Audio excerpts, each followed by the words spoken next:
Pagi hari ini oleh karena kemurahan Tuhan, kita sama-sama dikumpulkan Tuhan di gereja Tuhan, dan kita mau bersama-sama pagi hari ini mendengarkan pesan-pesan Tuhan buat Bapak Ibu, Saudara dan saya. Ya, Bapak Ibu, sepanjang minggu yang lalu, Saudara, Bapak Ibu sudah ditolong Tuhan, sudah disertai Tuhan, makanya pada hari ini kita sama-sama datang kepada Tuhan dengan sungguh-sungguh, ya, sebagai bentuk ucapan syukur kita kepada Tuhan. Ya, saya minta saudara perhatikan supaya saudara benar-benar mendapatkan berkat firman Tuhan. Ya, saudara bisa perhatikan firman Tuhan yang ditaruh oleh Tuhan di dalam hati saya, supaya kita sama-sama dapat diberkati oleh kebenaran firman Tuhan. Nah, Bapak Ibu yang dikasih Tuhan, saudara yang dikasih dan yang mengasihi Tuhan, haruslah setiap kita paham, saudara, ya, atau mengerti bahwa Bapak, Ibu, Saudara dan saya ini adalah umat ketebusan, atau boleh juga dikatakan sebagai umat pilihan Tuhan, umat yang sudah ditebus, sudah dipanggil, dan sudah dipilih. Amin, saudara. Kita ini sudah dipanggil, saudara, dan ditebus, juga sudah dipilih oleh Tuhan. Oleh sebab itu, mari kita sama-sama menghargai panggilan Tuhan. Ya, kita sama-sama mau lebih mengerti akan panggilan Tuhan. Nah, sebagai umat ketebusan daripada Tuhan Yesus, dimanapun kita berada, haruslah kita menjadi saksi daripada Tuhan. Amin, saudara. Kita harus menjadi saksi daripada Tuhan. Ya, saksi buat siapa, saudara? Sekali lagi saya mau kasih tahu kepada saudara, saksi buat Tuhan. Ya, ini harus dibenarkan dulu buat setiap kita. Kadang orang itu lebih suka menjadi saksi untuk dirinya sendiri. Tapi pagi hari ini kita mau sama-sama benar-benar menjadi saksi bagi Tuhan. Saksi buat Tuhan. Nah, saksi itu apa toh, saudara? Kita mau sama-sama pelajari bahwa saksi itu adalah seseorang yang mempunyai informasi, saudara. Saudara, kalau dikatakan, ya aku jadi saksi, berarti saudara punya informasi. Saudara punya informasi. Nah, informasi apa, saudara? Tentang apa, saudara, yang sudah saudara punya? Tentunya saya mau kasih tahu kepada saudara, informasi itu adalah tentang Tuhan. Informasi itu adalah tentang Tuhan. Nah, saudara, di dalam Tuhan, saksi itu ternyata punya kewajiban, saudara. Di dalam Tuhan kita ini, para saksi-saksinya Tuhan ternyata punya kewajiban, yaitu menginformasikan atau menjadi saksi kepada orang lain tentang Tuhan. Tentang Tuhan. Nah, saudara, di dalam Tuhan, saksi itu sekali lagi saya katakan punya kewajiban untuk dinyatakan. Nah, caranya bagaimana, Bapak Ibu? Caranya bagaimana? Ya, kita lihat bagaimana caranya menyatakan saksi itu, ya. Ada dua cara yang saya lihat, saudara. Ada dua cara yang bisa dilakukan oleh para saksinya Tuhan. Ya, yang pertama ternyata menjadi saksi Tuhan itu, pertama saya mau katakan adalah melalui mulut kita. Kita menyaksikan Tuhan itu melalui mulut kita, saudara. Kita saksikan tentang Tuhan melalui mulut kita. Kita lihat di dalam Mazmur 71 ayat yang ke-15. Kita lihat, saudara, ya. Mazmur 71 ayat yang ke-15. Demikian firman Tuhan. Mulutku akan menceritakan keadilanmu dan keselamatan yang daripadamu sepanjang hari, sebab aku tidak dapat menghitungnya. Amin, saudara. Ternyata saksi yang dahsyat, saksi yang powerful kalau orang lain bilang, saksi yang bermutu, saksi yang luar biasa, itu adalah saksi atau kesaksian yang dialami oleh pribadi sendiri. Amin, saudara. Ternyata kesaksian yang sangat powerful, yang sangat dahsyat, yang sangat bermutu adalah kesaksian yang kita alami secara pribadi. Nah, saudara dan saya tentunya mengalami pengalaman pribadi dengan Tuhan. Ya atau ya, saudara? Saya yakin tidak ada satupun yang tidak pernah mengalami pribadi dengan Tuhan. Yang artinya apa? Tidak ada satupun yang luput dari pertolongan Tuhan. Tidak ada satupun dari saudara ini yang luput dari pemeliharaan Tuhan. Tidak ada satupun dari saudara ini yang luput dari tanggung jawab Tuhan. Betul saudara?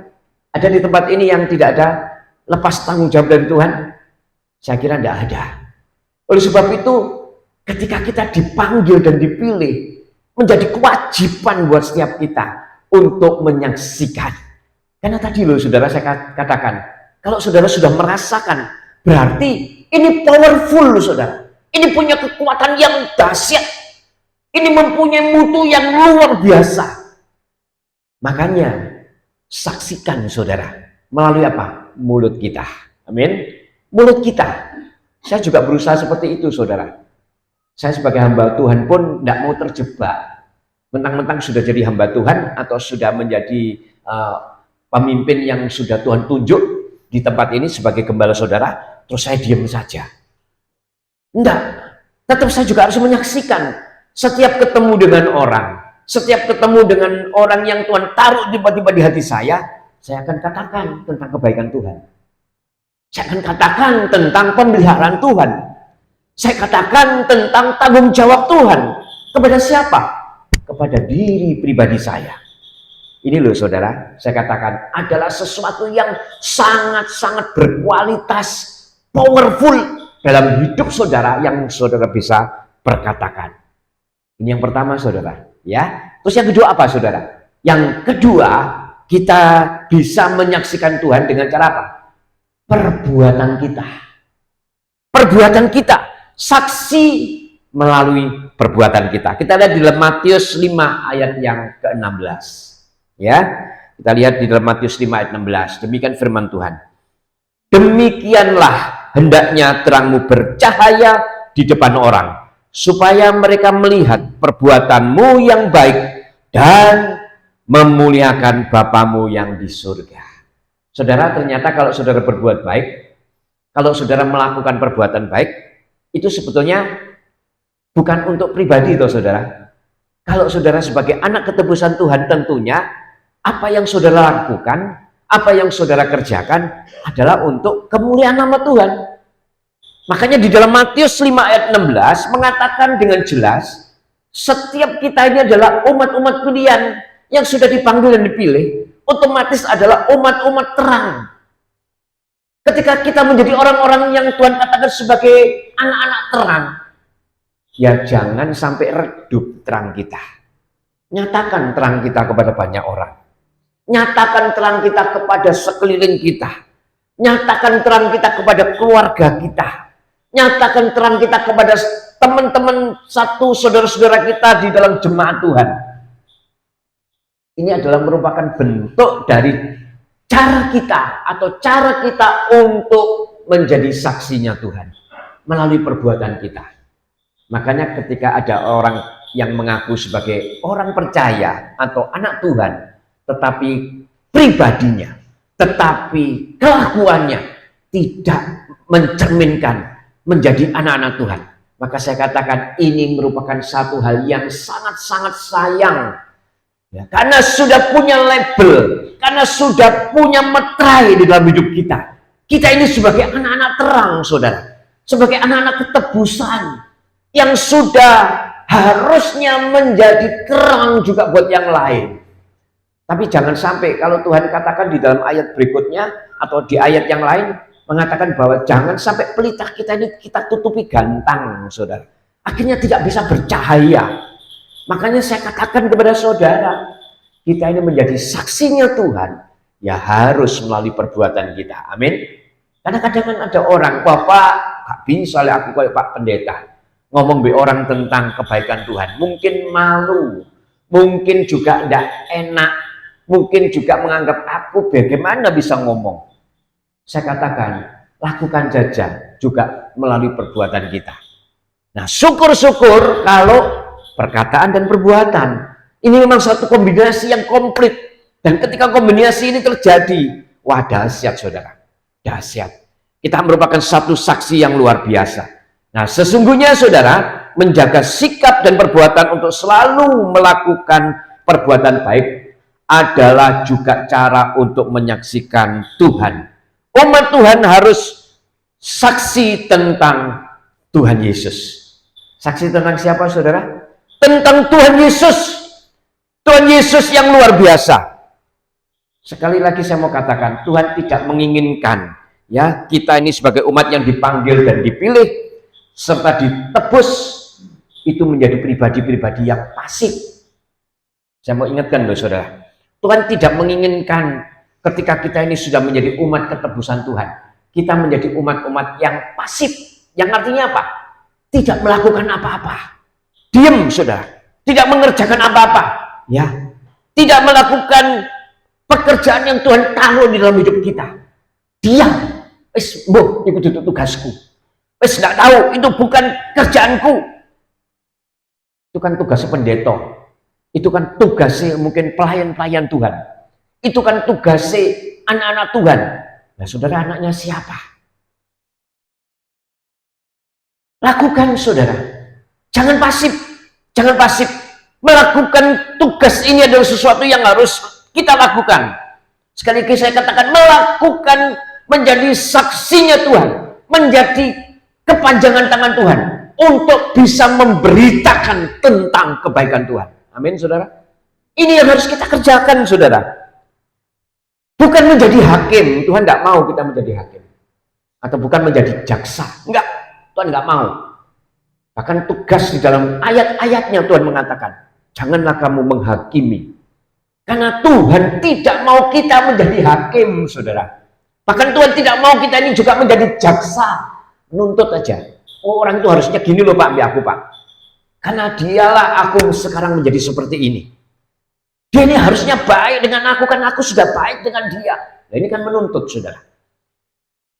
Saya sudah melakukan sesuatu kepada dia, tetapi dia tidak melakukan apa-apa kepada saya. Bahkan dia membalas yang tidak baik. Ini kan menuntut, saudara. Pantaskah kita sebagai orang percaya seperti itu?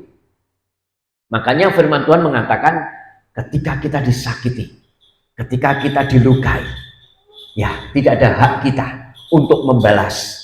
Karena apa? Kita ini bukan hakim, kita ini bukan jaksa, tetapi kita ini adalah saksinya Tuhan. Amin.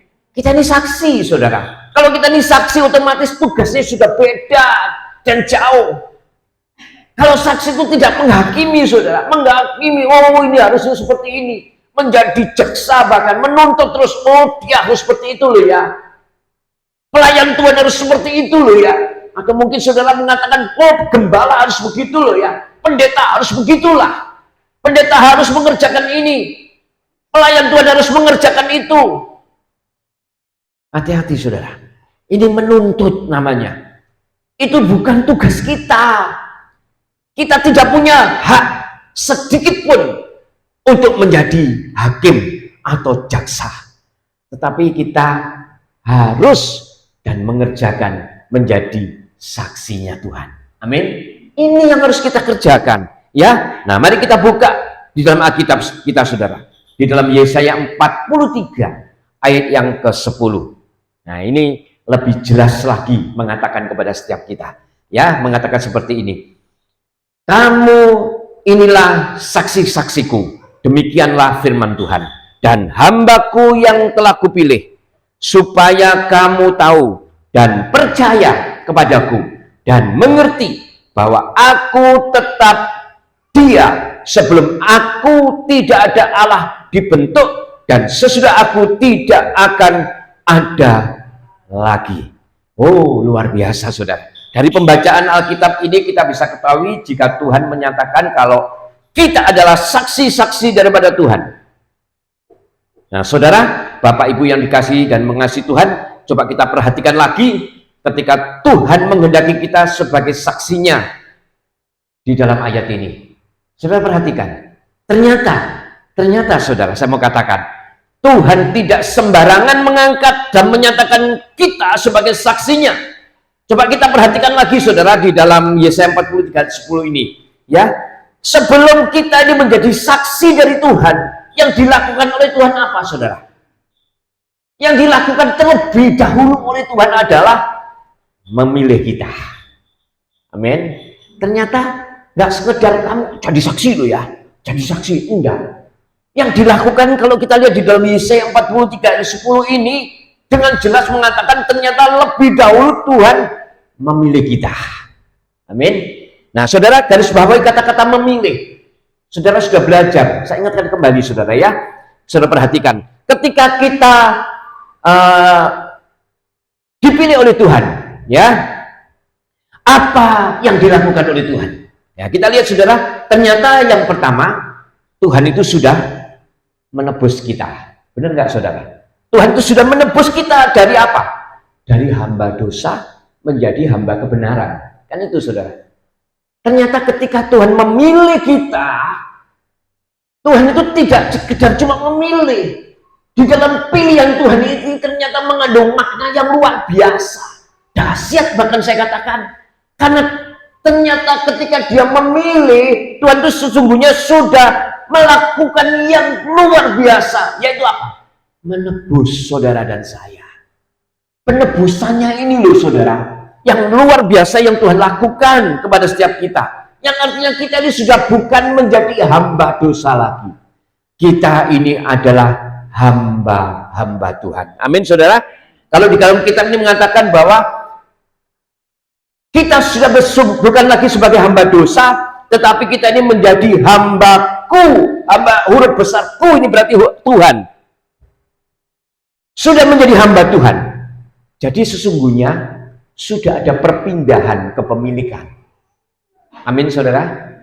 Bukan lagi kita ini milik dosa, tetapi sesungguhnya kita sudah berpindah dari kepemilikan dosa menjadi milik daripada Tuhan. Nah, perpindahan kepemilikan hidup inilah yang saya mau katakan menjadi dasar, saudara. Sekali lagi saya mau katakan, perpindahan kepemilikan inilah yang harus menjadi dasar utama untuk menjadi saksinya Tuhan.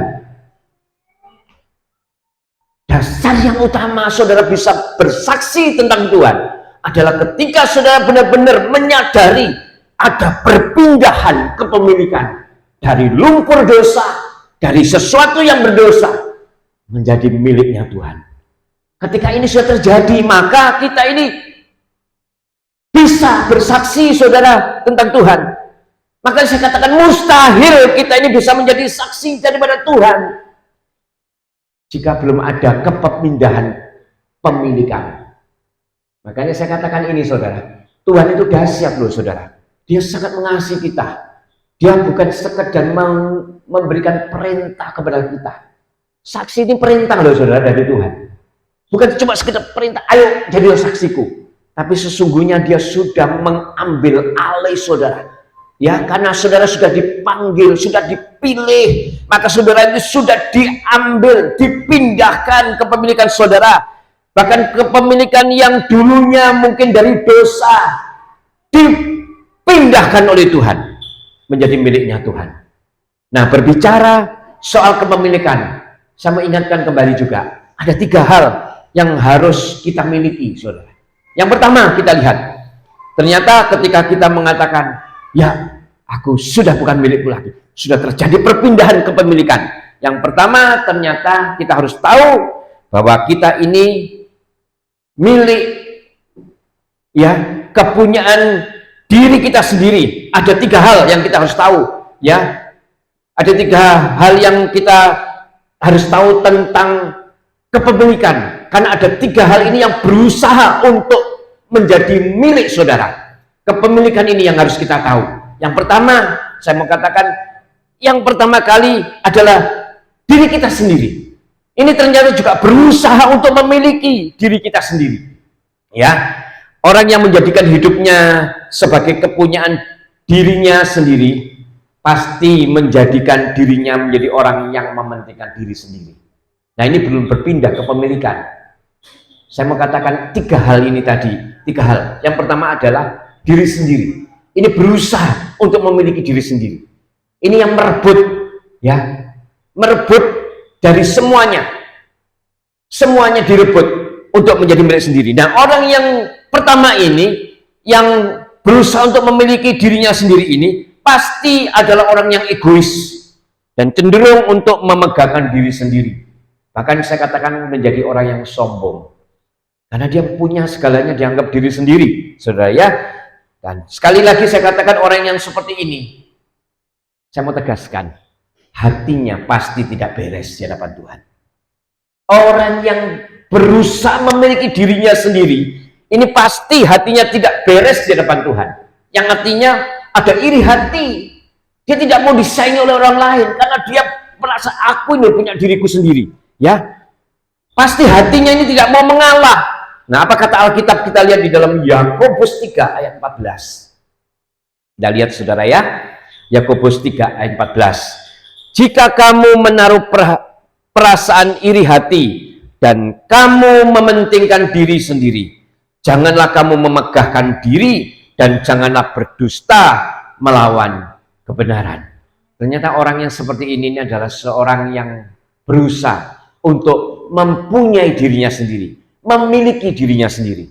Yang kedua, saudara, yang berusaha untuk merebut kepemilikan kita, ternyata adalah menjadi milik setan. Orang-orang yang menjadikan hidupnya untuk rela dan menikmati dosa. Ini loh orang-orang yang menyerahkan hak kepemilikannya kepada setan. Ini yang pertama tadi adalah diri sendiri. Yang kedua adalah setan, menjadi kepemilikan setan. Ya, saudara, mereka ini rela hidup untuk iblis. Nah, saya katakan orang yang menjadi milik iblis itu adalah orang-orang yang berkecimpung di dalam dosa. Dan orang yang demikian ini adalah orang yang menikmati dosa. Orang yang menikmati dosa adalah orang yang rela menyerahkan kepemilikannya kepada iblis. Paham saudara ya? Orang yang berkecimpung bahkan menikmati. Dosa bisa dinikmati nggak saudara? Sangat bisa. Bahkan boleh dikatakan sangat nikmat. Makanya dikatakan dosa ini sangat nikmat untuk dinikmati. Tapi hati-hati saudara. Kenikmatan yang dimiliki oleh orang-orang yang berkecimpung di dalam dosa, itu kebanyakan adalah sejenak. Saya ingatkan dulu saudara, cuma sebentar. Saudara ingat orang-orang yang selingkuh sana kanan kiri, apa dia merasakan kenikmatan itu berkepanjangan? Sejenak saudara. Orang yang suka mabuk-mabuk, wah nikmat, seneng. Apakah selamanya akan mabuk terus? Sejenak saudara. Tidak lama. Tidak lama. Ini artinya dia menikmati, tapi dia juga menikmati saudara. Nah, saya katakan dosa itu tidak memaksa sebetulnya kepada saudara. Tetapi saudaralah yang mengambil keputusan ketika dosa itu ditawarkan. Makanya ketika dosa itu mengiming-iming dan sungguh ketika secara instan bisa kita nikmati, saya mau katakan memang di awal-awalnya akan nikmat. Makanya dosa itu instan, saya katakan. Orang kalau mau berbuat dosa instan enggak saudara? Instan, sangat instan. Mau selingkuh, wah langsung instan, bisa. Langsung dilakukan. Ya, tapi kalau mau berbuat baik, kan sulit saudara. Harus terus berusaha, harus terus. Makanya saya katakan, hati-hati yang instan. Dosa itu instan loh saudara. Ya, saat ini pun saudara mau berbuat dosa bisa. Cepat sekali saudara. Cepat sekali. Makanya kita harus tahu, inilah yang berusaha juga merebut saudara untuk menjadi milik daripada kesenangan hidup, dan kesenangan hidup yang datangnya daripada iblis. Itu berbahaya. Ini hati-hati saudara. Kita lihat dalam Ibrani 11 ayat yang ke-25. Nah, ini sikap daripada Musa yang harus kita tahu ya ketika ada di dalam hidup kita. Ibrani 11:25. Karena ia lebih suka menderita sengsara dengan umat Allah daripada untuk sementara, saudara katakan, sementara menikmati kesenangan dari dosa. Lihat saudara, di dalam Ibrani 11:25. Musa waktu itu ya, ketika dipanggil oleh Tuhan, ketika dia menjadi satu pangeran yang diangkat di Mesir, seharusnya secara jabatan dia sudah sangat tinggi, dan ketika dia ada di tempat itu, dia melakukan apapun bisa. Bahkan firman Tuhan mengatakan bisa menikmati kesenangan dari dosa. Tetapi apa yang dipilih, saudara? Dia lebih suka menderita sengsara bahkan, ya, dengan umat Allah. Nah, saudara, mari pagi hari ini kita mengingat kembali, jangan sampai kesenangan sesaat itu menjadikan kepemilikan itu kita serahkan kepada iblis. Ya, Ibrani tadi berbicara tentang Musa yang ditulis di Alkitab sungguh-sungguh terjadi, dan saya mau ini menjadi sesuatu yang mengingatkan buat kita.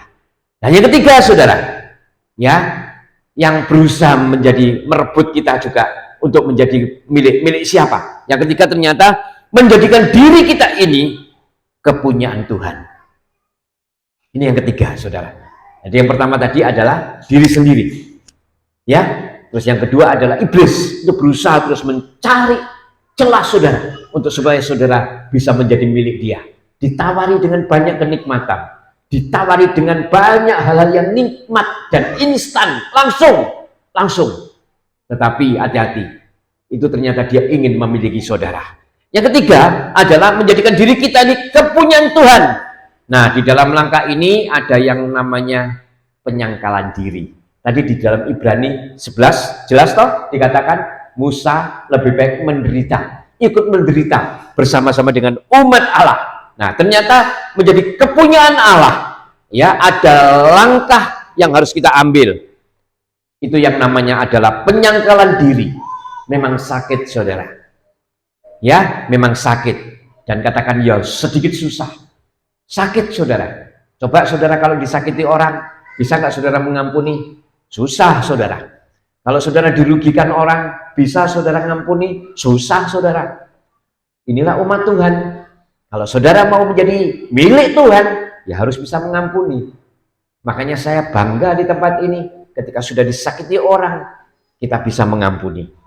Ini menandakan saudara hidupnya itu bukan milik saudara lagi, bahkan bukan menjadi milik dosa, bukan menjadi milik iblis, tetapi menjadi miliknya Tuhan. Kita sudah menyerahkan ini. Nah, saudara, ada penyerahan hak diri kita kepada Tuhan ketika kita menyerahkan diri kita kepada Tuhan. Ternyata ada penyerahan hak diri kita kepada Tuhan. Ada sikap sadar diri. Sadar kalau kita ini sudah bukan milik kita lagi. Ya, saudara, apa sih yang dimaksud dengan saksi daripada Tuhan ini yang saya terus gembar-gemburkan tadi? Ternyata Tuhan menginginkan setiap kita ini hendaklah menjadi saksi Tuhan secara mutlak, secara jelas, bahkan secara nyata di dalam hidup kita. Ketika kita sudah menjadi saksinya Tuhan, otomatis kita ini menjadi miliknya Tuhan. Dan saya mau kasih tahu kepada saudara, saksi daripada Tuhan harus sah menjadi miliknya Tuhan, menjadi umat pilihan Tuhan. Karena menjadi saksi Tuhan tidak akan mungkin kalau kita ini bukan umat pilihan Tuhan. Jadi harus sah dulu, ya. Nah, sekali lagi saya mau ingatkan kepada saudara, di dalam Matius 22 ayat yang ke-14 ini jelas, saudara. Ini apa melihat di dalam ayat ini mengatakan seperti ini, saudara. Sebab banyak yang dipanggil tetapi sedikit yang dipilih. Ini harus saudara ingat. Jadi kita menjadi umat yang sudah dipanggil, haruslah menjadi umat-umat yang dipilih. Nah, saudara, dari ayat ini bisa saudara mengerti ada perbedaan antara panggilan dan pilihan. Orang yang dipanggil belum tentu dipilih. Ya, saudara. Orang yang dipanggil belum tentu dipilih. Ada satu standar mendasar dari orang yang dipanggil untuk menjadi orang yang terpilih. Ada standar mendasar. Kalau saudara membaca ayat sebelumnya dalam perikop ini, maka saudara akan mengerti standar mendasar untuk menjadi umat pilihan Tuhan adalah meresponi panggilan Tuhan, menanggapi panggilan Tuhan. Ketika saudara dipanggil, nggak diam saja. Moh Tuhan, ojo aku, jangan saya Tuhan. Pak Chandra itu loh Tuhan. Jangan saya, Pak Adi ya Tuhan.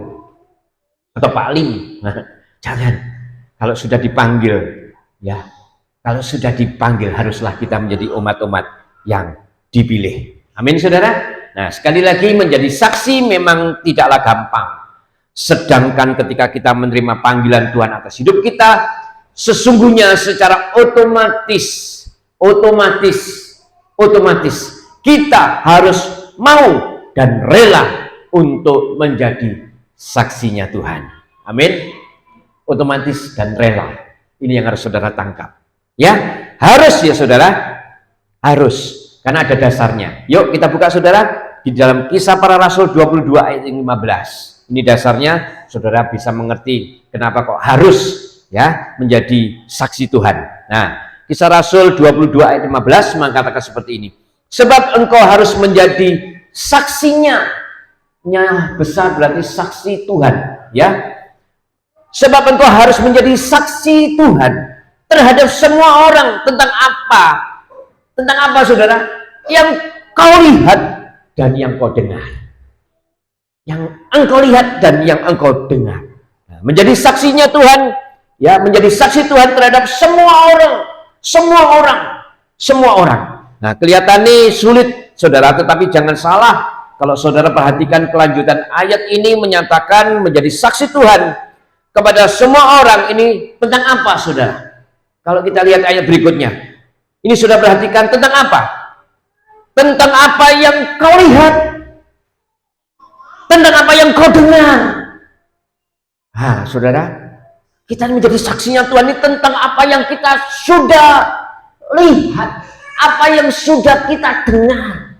Nah saudara, saya mau tegaskan, tidak mungkin menjadi saksi kalau tidak melihat dulu. Tidak mungkin menjadi saksi kalau tidak mendengar dulu. Melihat dan mendengar. Nah saudara, apa yang dilihat dan didengar di dalam tulisan firman Tuhan di Kisah Rasul ini, apa saudara? Tentang kebaikan Tuhan. Jadi begini loh saudara, ketika saudara menjadi saksinya Tuhan, sebetulnya yang saudara saksikan itu kan saudara alami. Amin saudara. Sudah saudara alami, bahkan saudara sudah mendengarnya sendiri juga dan mengalami sendiri. Nah saudara, sepanjang pengiringan kepada Tuhan, sebetulnya apa yang saudara lihat, apa yang saudara dengar tentang Tuhan itu, sesungguhnya saya mau katakan super komplit dalam hidup saudara. Iya tuh ya saudara, ada di tempat ini yang dibiarkan oleh Tuhan. Apakah Tuhan itu baik saudara? Apakah Tuhan itu mengasihi saudara? Apakah Tuhan itu menolong saudara? Jadilah saksi Tuhan. Kan saudara sudah melihat, sudah merasakan, bahkan saudara sudah mendengar juga ada di dalam persekutuan orang-orang percaya tentang kebaikan Tuhan. Ini loh saudara, makanya saya katakan kita ini wajib harus menjadi saksinya Tuhan. Sebab apa? Sudah mengalaminya secara pribadi, sudah menolong kita di dalam Kisah Rasul 22 ayat 15 menjadi saksi Tuhan apa yang kita lihat dan kita dengar. Sudah kita lihat, sudah kita dengar, makanya kita menjadi saksi. Mungkinkah kita ini bersaksi kalau kita ini tidak pernah melihat atau tidak pernah mendengar? Gak mungkin ya saudara. Kalau saudara dijadikan saksi, pasti saudara mengalami sendiri. Makanya Tuhan ingin saudara menjadi saksi itu supaya saudara ini mengerti bahwa sesungguhnya memang saudara itu sudah mengalami, sudah menerima, bahkan saya katakan sudah merasakan, sudah menikmati. Ya atau ya saudara? Ya atau ya saudara? Sudah menikmati belum saudara? Saudara jangan memikirkan, oh sekarang aku lagi butuh ini loh Pak. Tetapi dulu pernah Tuhan tolong nggak saudara? Dulu pernah Tuhan tolong nggak saudara? Dulu pernah Tuhan berikan kemurahannya nggak kepada saudara? Saya yakin pasti kita pernah. Ayo kita renungkan tentang kebaikan Tuhan. Saya kasih saudara pulpen dan tulis dan kertas, mungkin berlembar-lembar akan saudara tulis kalau saudara mengingat loh saudara. Tuhan itu selalu baik, makanya kita ini menjadi umat pilihannya haruslah menjadi saksinya. Nah sekali lagi, apa yang menjadi keraguan saudara? ketika saudara tidak mau menjadi saksi? Apa yang menjadi keraguan saudara? Saya katakan seharusnya tidak ada lagi. Ya, pagi hari ini sudah saya jelaskan. Makanya kalau bersaksi tentang Tuhan, ya sing cetho, ya cetho kalau orang Jawa bilang, yang jelas, nyatakan tentang siapa? Tentang kebaikan Tuhan di dalam hidup kita. Amin. Tentang kebaikan Tuhan yang sudah Tuhan lakukan, yang Tuhan sudah kerjakan. Sekali lagi saya mau tanya kepada saudara, adakah di tempat ini jemaat Tuhan yang tidak pernah mengalami pertolongan Tuhan? Adakah di tempat ini yang tidak mengalami pemeliharaan Tuhan? Ada? Tidak ada, saya rasa.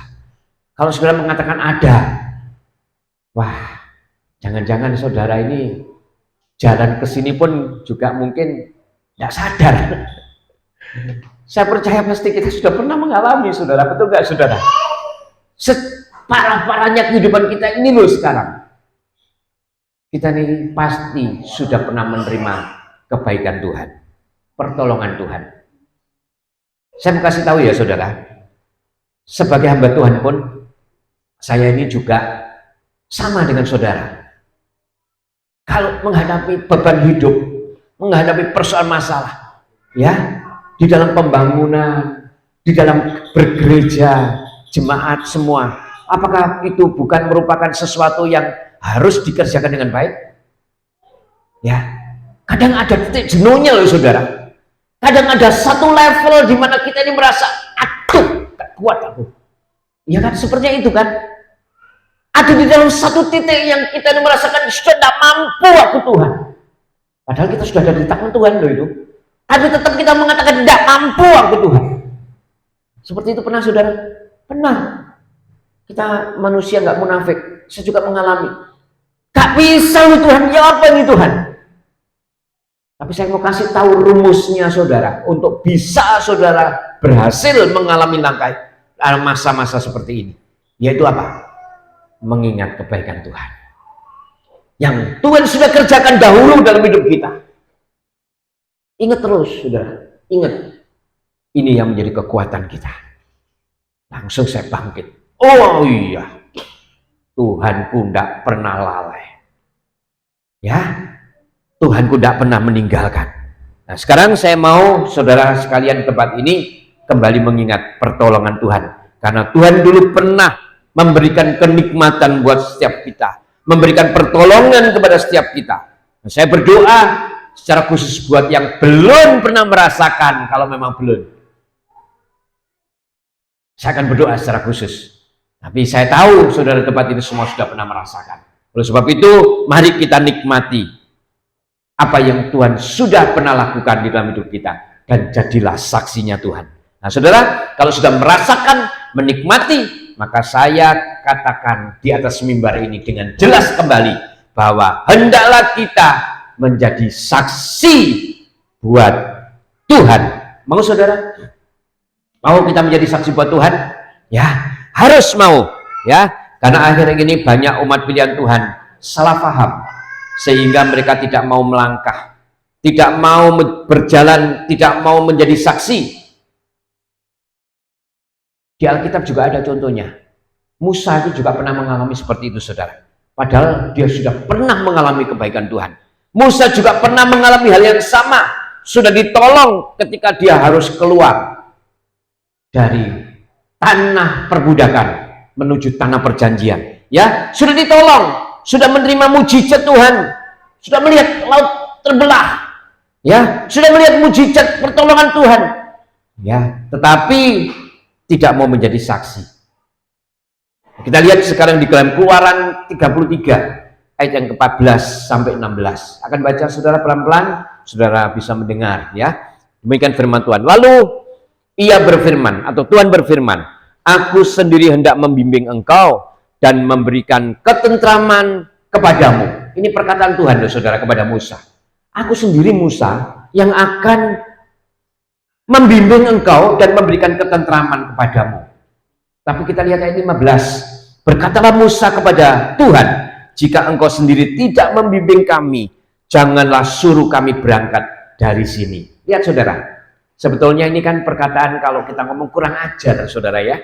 Tuhan sudah jelas ngomong kok di dalam ayat sebelumnya. Aku sendiri hendak membimbing engkau dan memberikan ketentraman kepadamu. Wis berangkat toh. Kan gitu ya saudara. Tetapi apa yang dikatakan Musa? Jika engkau sendiri tidak membimbing kami Tuhan, janganlah suruh kami berangkat dari sini. Loh jelas loh saudara dikatakan seperti itu. Nah saudara ayat 16 dikatakan begini. Dari manakah gerangan akan diketahui bahwa aku telah mendapat kasih karunia di hadapanmu, yakni aku dengan umatmu ini? Bukankah karena engkau berjalan bersama-sama dengan kami, sehingga aku dengan umatmu ini dibedakan dari segala bangsa yang ada di muka bumi ini. Jadi Musa sebetulnya sudah mengerti, tetapi masih bertanya kepada Tuhan, masih punya keraguan kepada Tuhan. Tetapi kita lihat ayat ke-16, untung Musa juga cepat tanggap dan mengatakan, kalau memang Tuhan bersama dengan kami, ya dari mana? Kalau Tuhan tidak bersama dengan kami, dari mana orang itu bisa membedakan? Demikian juga dengan sekarang saudara, kalau Tuhan tidak bersama dengan kita, bagaimana orang lain bisa membedakan engkau ini umat Tuhan atau bukan? Kalau engkau ini tidak menjadi saksinya Tuhan, bagaimana bisa orang itu membedakan engkau ini orangnya Tuhan atau bukan? Makanya kita ini harus menjadi saksinya Tuhan. Amin. Ini yang harus kita lakukan saudara. Jangan punya keraguan seperti Musa. Jangan saudara. Ya, harus mau menjadi saksi. Jangan mau salah paham dengan Tuhan. Sebab orang yang salah paham dengan Tuhan itu akan menjadi satu pribadi yang sakit saudara. Punya salah paham kepada Tuhan. Gak mungkin Tuhan tolong aku ya, gak mungkin Pak Tuhan tolong. Kenyataannya sampai detik ini loh aku masih mengalami masalah persoalan dan ini sulit bagi aku. Hati-hati saudara, itu kita salah paham dengan Tuhan. Karena bagi Tuhan, ya masalah persoalan yang terjadi dalam hidup saudara, itu kalau kita ini menjadi saksi Tuhan, sesungguhnya Tuhan itu mengontrol penuh atas hidup saudara. Dan waktu Tuhan adalah waktu yang terbaik. Oleh sebab itu, jangan kita melihat susahnya, tetapi lihatlah mahkota yang Tuhan sediakan kepada setiap kita ketika kita lulus di dalam masalah persoalan yang ada. Ini yang menjadi kekuatan buat setiap kita. Nah saudara, sekali lagi saya mau katakan, ayo jadilah saksi. Ayo jadilah saksi. Pasti saya katakan Bapak Ibu Saudara akan terus mengalami kebaikan demi kebaikan, pertolongan demi pertolongan, mujizat demi mujizat daripada Tuhan. Mau saudara? Jadi saksi. Ayo jadi saksi. Apa yang saudara saksikan jika saudara atau Bapak Ibu tidak melihat, merasakan Tuhan? Gak mungkin ya saudara, tadi kita sudah ulas. Makanya ketika saudara mengambil keputusan, ya aku jadi saksi, sebetulnya saudara itu menandakan, ya aku mau mengalami pertolongan, ya aku mau mengalami mujizatnya Tuhan, ya aku mau mengalami pemeliharaannya Tuhan. Itu loh saudara, kalau kita sudah mau menjadi saksinya. Nah tapi kalau saudara ya mau melangkah, maka saudara, Bapak Ibu yang dikasih Tuhan pasti menerima atau merasakan mujizat atau pertolongan dari Tuhan. Itu kalau saudara mau dan melangkah untuk menjadi saksinya Tuhan. Amin. Menjadi saksinya Tuhan. Pergilah, jadikanlah semua bangsa muridku. Ini tujuan Tuhan. Pergilah, jadilah saksi Tuhan dimanapun kita berada, dimanapun kita berada, kita saksikan tentang kebaikan Tuhan dimanapun kita berada. Biarlah Tuhan yang kita saksikan dan muliakan melalui hidup kita. Amin saudara. Amin. Jadi firman Tuhan pagi hari ini yang sederhana ini biarlah menjadi kekuatan buat setiap kita, sehingga kita menjadi pribadi-pribadi yang kuat di dalam Tuhan dan menjadi saksi yang handal. Karena saksi inilah yang diinginkan Tuhan dalam hidup kita. Puji nama Tuhan, kita tutup Alkitab kita. Saya undang pemain musik.